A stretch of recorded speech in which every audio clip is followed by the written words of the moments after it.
অসীম, ৪ মে হচ্ছে প্রশাসনিক কার্যক্রম শুরু হওয়ার কথা এবং ২ মে থেকে হলগুলো খুলে দেওয়ার কথা শিক্ষার্থীদের জন্য।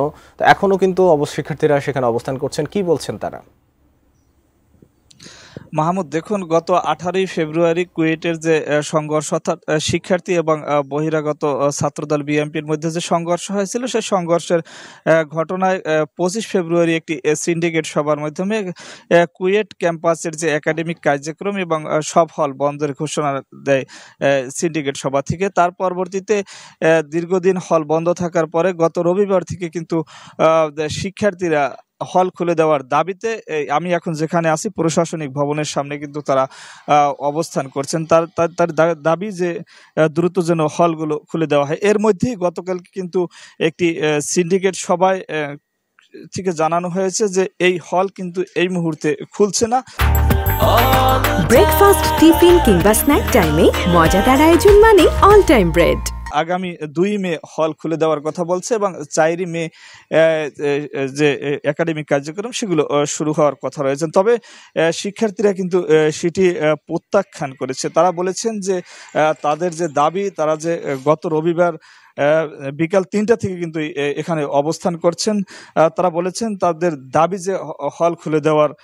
তবে আমরা একটু আন্দোলনরত শিক্ষার্থীদের সঙ্গে কথা বলতে চাই। আসলে গতকাল তো একটা সিন্ডিকেট সভায় 2 মে হল খুলে দেওয়ার কথা বলেছে। আসলে আপনারা বিষয়টা কি ভাবছেন?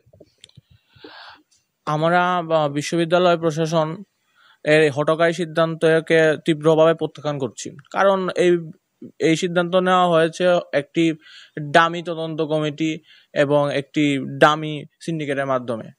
তারা শিক্ষার্থীদের উপর হওয়া অন্যায়কে বা শিক্ষার্থীদের উপরে চাপিয়ে দিতে চেয়েছে। আপনারা দেখতে পারবেন এখানে সাধারণ শিক্ষার্থী মার খেয়েছে, আবার সাধারণ শিক্ষার্থীদেরকে বহিষ্কার করা হয়েছে। তাহলে আমার জাস্টিসটা কোথায়? আমার তো কোনো জাস্টিস নাই। এই হঠকারী সিদ্ধান্ত নেওয়ার পর সকল সিন্ডিকেট মেম্বার পিছনের দরজা দিয়ে পালিয়ে গেছেন। তা আমাদের মুখোমুখিতে সাহস পায়নি। যদি এটা একটি সৎ এবং ন্যায়মূলক সিদ্ধান্ত, তারা কেন পিছনের দরজা দিয়ে পালিয়ে যাবেন? তারা তো ছাত্রদের সামনে বীরদর্পে কথাগুলো বলে বের হয়ে যেতে পারতেন। আমরা তাদের এই সিদ্ধান্তকে তীব্রভাবে প্রত্যাখ্যান করছি। ধন্যবাদ। আরো একজন আন্দোলনরত শিক্ষার্থীর সাথে কথা বলতে চাই। আসলে আপনারা নূতন করে কোনো তৃতীয় দিনের মতন অবস্থান করছেন। আসলে এখনো পর্যন্ত যে কুয়েট সিন্ডিকেট সভায় সিদ্ধান্ত হয়েছে 2 মে হল খুলে দেবে, কিন্তু আপনাদের দাবি পূরণ হয়নি। তাহলে আপনারা কি এই অবস্থান থেকে সরে আসবেন কিনা, কি পদক্ষেপ নিচ্ছেন আপনারা? আমরা আশা করছিলাম যে হয়তো সিন্ডিকেট থেকে একটা শিক্ষার্থী বান্ধব সিদ্ধান্ত আসবে, আমরা হয়তো শান্তিপূর্ণভাবে হলে উঠে যাব। কারণ আমরা সবাই অনেক দূর দূরান্ত থেকে আমাদের ক্যাম্পাসে আসছি, যাতে যত দ্রুত সম্ভব আমাদের একাডেমিক কার্যক্রম শুরু হয়, আমরা হলে উঠতে পারি।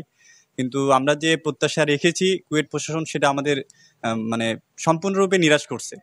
তো আমাদের এই যে অবস্থান কর্মসূচি এটা তো চলমান থাকবে এবং আজকে 12টায় আমাদের নতুন কর্মসূচি ডাক দেওয়া হবে ইনশাল্লাহ। সবাই এখনো আসতেছে এবং অনেকেই বাসে আছে, তারাও রওনা হচ্ছে আমাদের সাথে একত্রতা পোষণ করতে। পাশাপাশি বাংলাদেশের যত ভার্সিটি আছে প্রায় সবাই আমাদের সাথে একত্রতা পোষণ করে মানববন্ধনে ডাক দিয়েছে। ইনশাল্লাহ আমরা 12টার দিকে নতুন কর্মসূচির ঘোষণা দিয়ে দিব, মেক কুয়েট ফ্রি এগেইন।